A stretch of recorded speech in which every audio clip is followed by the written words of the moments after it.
What an amazing pleasure to welcome Amy Skye, Marc Jordan to the Wave together. Do you know, I think I've only ever seen you guys together once doing a gig. It was years ago at the Beaches in Toronto. Oh, yeah.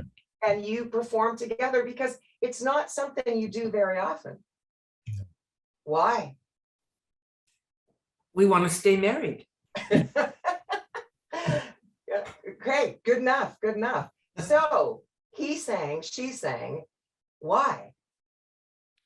Well, we've been thinking about this for a long time, and we've been we take trips in the car, and we listen to music, and we sing together, and that's how we sort of find the material. But it's taken years to just find the songs that really worked for both of us. And I remember talking to you both backstage at the Canadian Smooth Jazz Awards. So that's a decade ago anyway. Yeah. And we talked about it. We talked about you guys doing a duets album. And for some reason in my mind, I pictured that you would be doing a lot of duets, you know, Baby, It's Cold Outside, you know, things that were already established as duets, but you chose not to do that, which I find really interesting. Was that on purpose, Amy? Yeah, what we decided, you know, you'll notice the whole album isn't original songs. And what we were trying to do was to find songs that really showed how beautiful our voices sounded together. And duets make a challenge because you have to find songs that work in two different registers, because Marc sings in a man key and I sing in a female key. And so we decided to like just think outside the box and maybe not do any. There are not a lot of amazing duets that have ever been written, honestly. I looked through that repertoire, and I think Baby, It's Cold Outside is the only one that we did that is normally a duet. All of the other songs, we decided to take songs people had never heard as a duet and add our magic chemistry to it and make something new out of it. And that was sort of our writer's contribution, not so much the original songs, but what we did with standards. So, Ooh, Baby, Baby, Linda Ronstadt, of course, David Sanborn did the sax. So one of you is the sax and one of you is Linda Ronstadt, but it's an incredible version. I mean, if you go into an iconic song like that and an iconic singer like Linda Ronstadt, are you nervous? Are you like, ooh, what if? Well, you know what? That's an excellent song to talk about because this sort of sums up the whole process. So, of course, Linda Ronstadt is one of my huge influences, and I did know the song from how she had done it, but it didn't occur to me to do that as a duet until I heard a YouTube of Smokey Robinson and Aretha Franklin doing it. And it had never been recorded as a duet. They just did it live at a show. But if you listen to their version, Smokey's got a super high voice. So they did it all in one key. But when we did our version, we worked with this terrific arranger in Nashville named Matt Rollins, who's Grammy Award-winning producer, writer, amazing keyboard player. And he suggested the modulation. So you'll hear Marc starts the song, and then we had to modulate up for my key. So that's one of the challenges of duet songs. But the result is brilliant. I mean, it's brilliant. And I say that, you know, as the ultra critic who is going to say, oh, you know, you really can't, you know, mess up Linda Ronstadt, really. But you guys have an ability, and you're right, the magic is there. Always on my mind, totally blew me away. You know, it's a Willie Nelson song. It's a great song. And then when Marc starts, and you guys have, I don't know if it was this arranger or you, but I have a feeling it's a lot of you guys. Some of the passing chords, it's just a whole new song the way you do it. Marc, do you have a lot to do with that, or is that this producer? The tracks took a long time too, you know. So we worked with various arrangers and Matt, of course. Did Matt work on that, Aim? Yeah, he is unbelievable. I don't know if you know who he is, but he is one of the great arrangers and pianists in America, you know. And so we just got with him just played it out and went into the studio and it was just like a magical thing. We did like 4 songs, didn't we? Was it 4? Yeah. Did we Well, do? yeah, I think we did 5 on that particular Nashville session. And remember, these sessions took place in Nashville Yeah. and Toronto over about 7 years. Mhm. But interesting that what you said about the song. So you were always on my mind. Was recorded by Willie. Was recorded by before that by Elvis. But Matt, our arranger, he actually produced Willie Nelson's Grammy-winning record, the Frank Sinatra tribute. And so Matt is kind of like has all of Marc's influences, which come more from the jazz and that world. But he lives in Nashville. And he plays with Lovett and Alison Krauss. So he's got the Americana thing, which is more like my thing. And we went to him and said, "Here's this song. Can we arrange it, what you were saying with the harmonic voicings, so that it reflects both of our influences?" Right.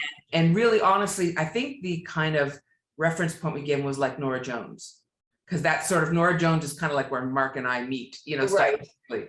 Right. And so was the assignment, and he nailed it, as you very perceptively picked up. I got the sense from the entire album that it's very sort of roots oriented, but then of course, like you said, when Marc shows up, there's going to be a little jazz somewhere. It just has to be there.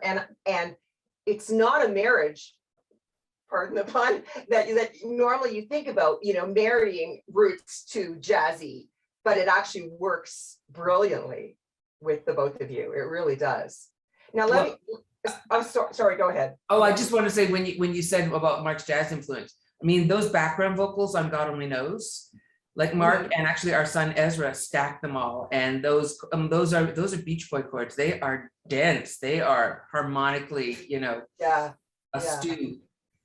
I wanted to ask you about the way you sing harmonies. And what really struck me the first time I heard your version of Have Yourself a Merry Little Christmas, which to me, no word of a lie, is my all-time favorite version of that song. And that includes Judy Garland, because yours is better. And you guys do weird things, man. Like, you do weird harmonies that just seem to come out of nowhere. And then, because then you're like, that guy. Damn, that's so good.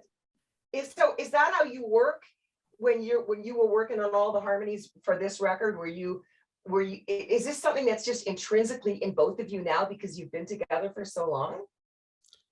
Well, I usually, when I do like things like that at the end of the Beach Boys or whatever, I just sit and I work on them, and I don't really have much of a structure in mind. I just start singing, and it just I don't try to sing it like, I don't try to sing harmonies. I try to sing melodies, and I make them work together.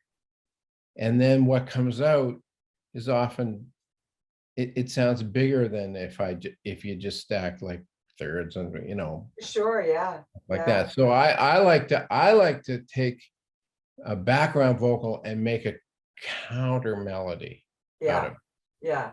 And that's what I heard in Have Yourself a Merry Little Christmas, and that's what I hear all over this album now, which is what makes it such a unique duets album. Because I mean, everybody and their mother now has done a duets album, but you'll take a Barbara Streisand or Michael Bolton or somebody, and they'll just sing with everybody. But you guys have taken these completely interesting song choices and then created an interesting arrangements of them. Thank you. Which must feel good, must make you feel proud.